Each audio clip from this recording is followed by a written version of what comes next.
We talked about Prisoner's Dilemma, or I talked about Prisoner's Dilemma. We'll do at least one application in class, and viewed as a single shot, that means played one time, game between oligopolists. The Prisoner's Dilemma can give us some optimism that even two firms can end up competing aggressively because of a dynamic to play that dominant strategy. I started with that. I'm starting this screencast with that same view of a Prisoner's Dilemma game.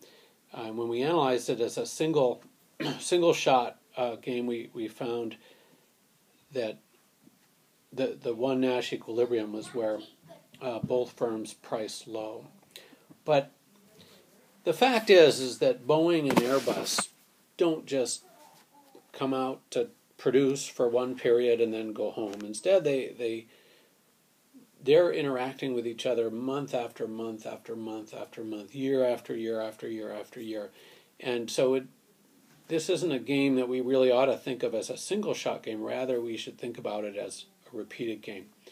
And the dynamic in a repeated game is really much different than in a single shot game. Now, there's this, let's say that for whatever reason, firms started at a cooperative outcome where they both agreed to price high, and there is an incentive to cheat on the tacit agreement, or it could be an explicit agreement. It's illegal, so it's unenforceable. But certainly, firms have gotten together and made such agreements without getting caught.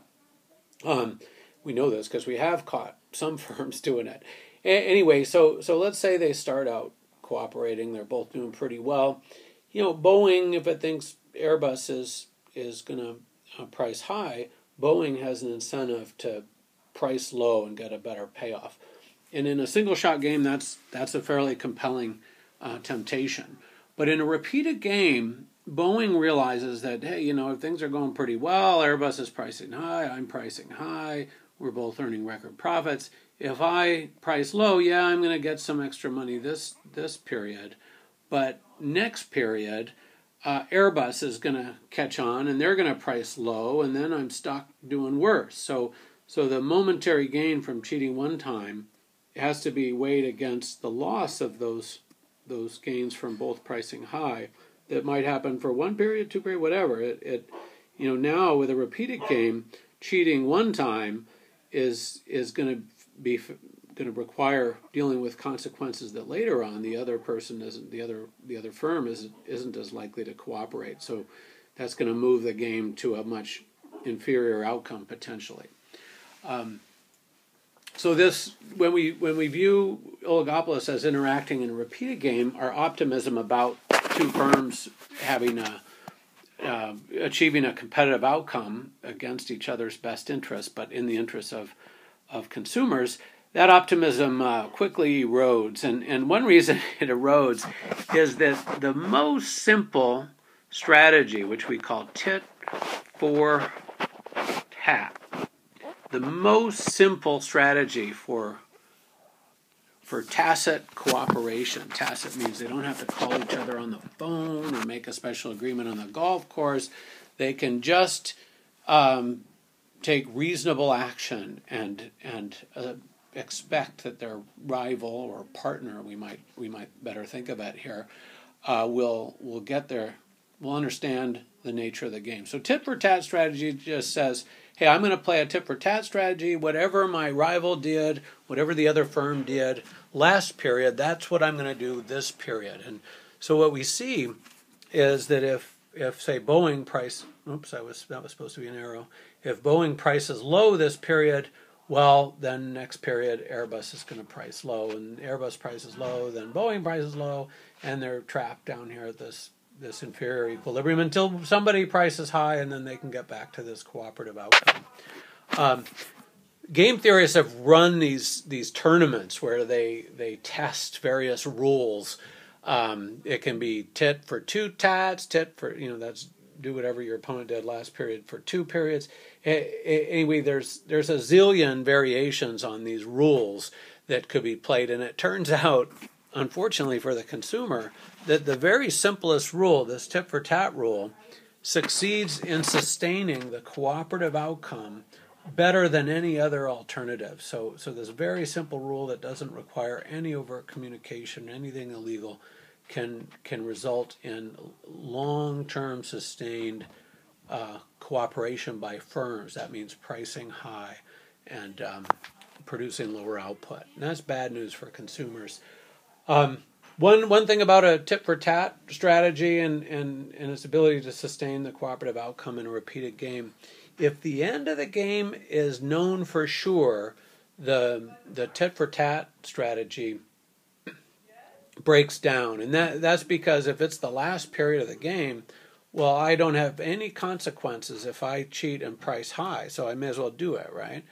But if we know that that last period is the next period is the last period, well, we know the last period the game's going to break down. So the second to last period is also going to break down because we know the last period is going to break down. So what's the point of cooperating in the second to last? And the game unravels. The third to last unravels, is fourth to last, etc. One interesting application of this notion of a repeated games is the study of the behavior of soldiers on the German side and on the British and French side of these trenches that they had for years at a time during World War I.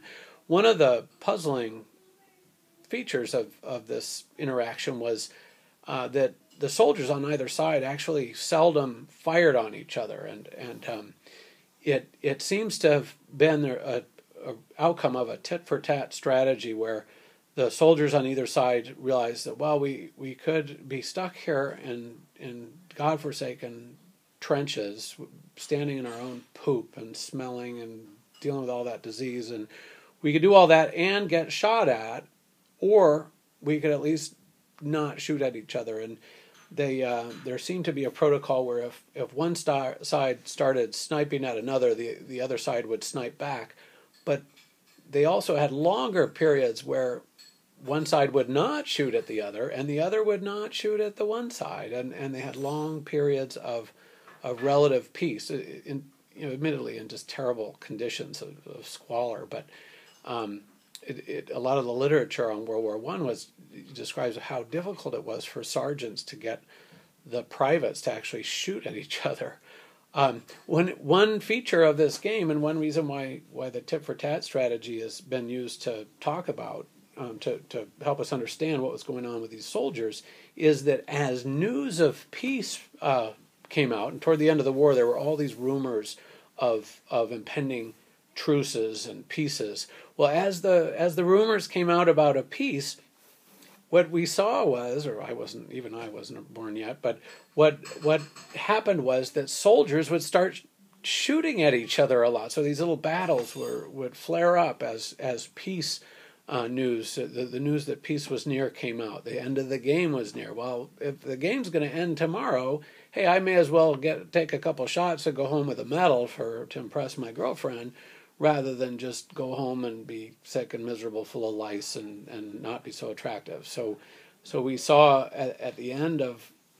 toward the end of the war, when these news of peace would come out, rumors as it often turned out, we saw flare-ups in actual fighting. It just somewhat counterintuitively, but it's something that you would totally predict if you saw this as a repeated game where both sides were employing a tit-for-tat strategy to sustain the cooperative outcome, not shooting at each other.